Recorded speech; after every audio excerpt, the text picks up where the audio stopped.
दोस्तों, आज मैं पुनः श्री राम जी के जन्म से संबंधित एक दूसरे प्रसंग पर चर्चा करना चाहूँगी जो बहुत ही मनोहारी है। दरअसल श्री राम जी का जब जन्म हुआ उसके तुरंत बाद श्री राम और कौशल्या के बीच में बहुत ही सुंदर संवाद हुआ है, जिसमें प्रेम भी है, भक्ति भी है, दर्शन भी है, सब कुछ है।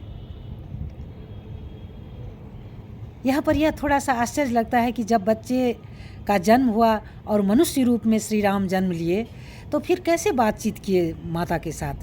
बच्चे तो जन्म लेने के पश्चात बातचीत नहीं करता है। दोस्तों, दरअसल श्री राम चतुर्भुज रूप में अवतार लिए थे। शंख चक्र गदा पद्म से सुशोभित सुंदर श्यामल शरीर, बड़े बड़े नेत्र, आभूषण बनमाला सुशोभित, मुनियों के मन को हरने वाले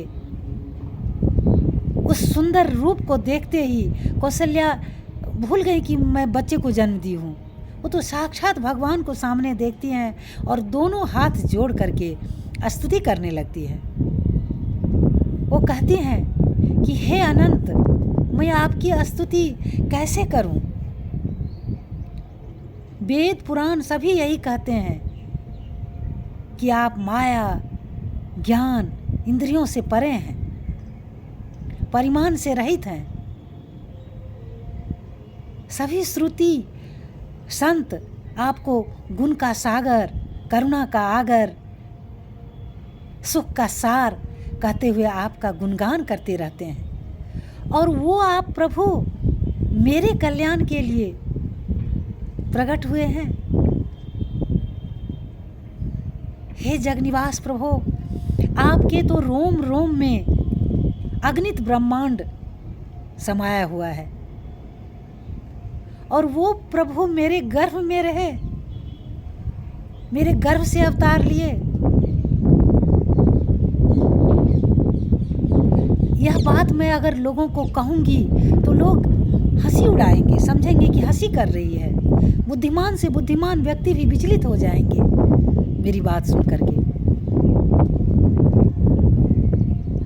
भगवान समझ गए कि इनको ज्ञान हो गया और तुरंत उनके दिमाग में यह भी आया कि बात बिगड़ रही है। यदि मुझे भगवान समझती रहेगी तो मैं मनुष्य रूप में जो काम करने आया हूँ वो कैसे कर पाऊँगा, और बाल रूप में माता का जो स्नेह मुझे मिलना चाहिए वो मुझे कैसे प्राप्त होगा। तो वो तुरंत सचेत हो जाते हैं और माता को कहते हैं कि हे माते, आप ही के कहने पर मैं आपका बालक बन कर के आया हूँ। और ऐसा कह करके श्री राम के द्वारा संपूर्ण कथा, पूर्व कथा सुना दी जाती है। इसलिए आप मुझे बालक रूप में प्रेम करें, मैं वही सुख चाहता हूँ। माता भी कम चतुर नहीं, प्रेमी तो हैं ही, भक्त तो हैं ही।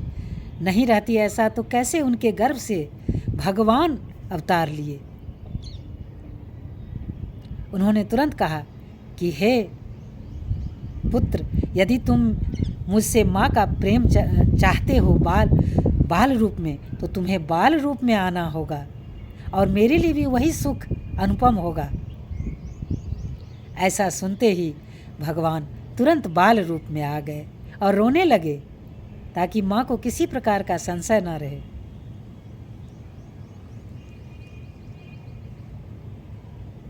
इस प्रकार तुलसीदास जी कहते हैं कि जो कोई भी भगवान की भक्ति करेगा और राम के इस चरित्र को सुनेगा, पढ़ेगा, उनको भी श्री प्रभु का प्रेम प्राप्त होगा और वो कभी भी संसार रूपी जो यह कठिन कुआं है उसमें कभी नहीं गिरेगा।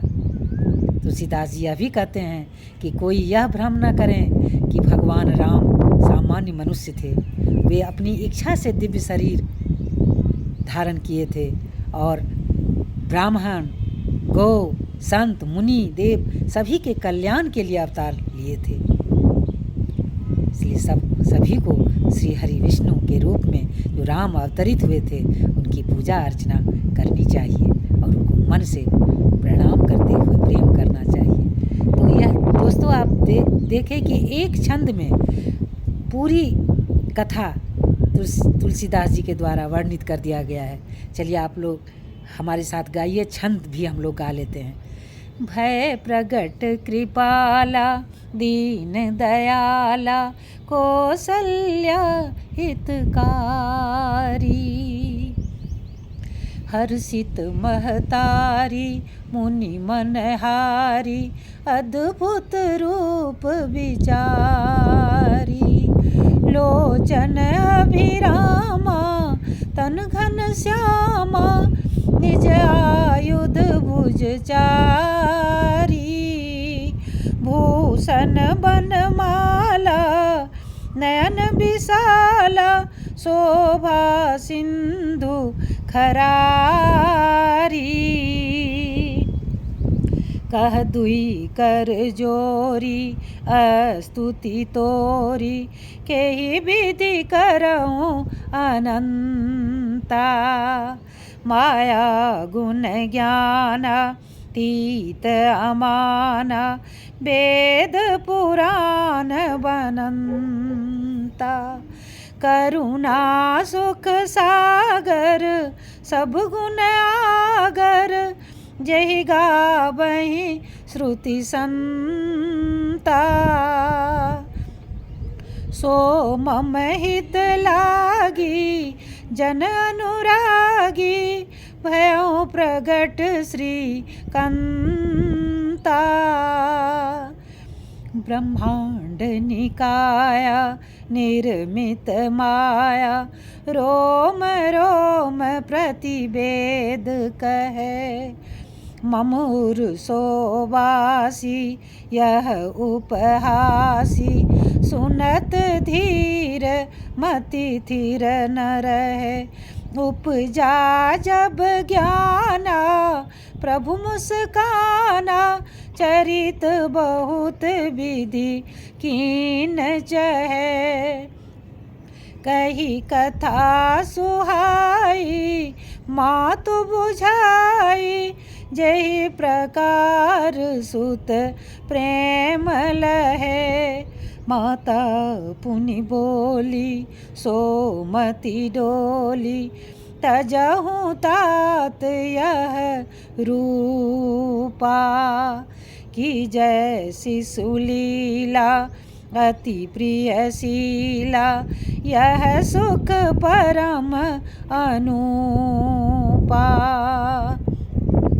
सुनि वचन सुजाना रोदन ठाना कोई बालक सुरभूपा, यह चरित जगावहि हरिपद पावहि तेन परहि भवकूपा, विप्रधेन सुर संतहित लिन्न मनुज अवतार निज इच्छा निर्मित तनु माया गुण गोपार, सियावर रामचंद्र की जय पवन सुत हनुमान की जय, उमापति महादेव की जय। जय श्री राम, जय श्री राम।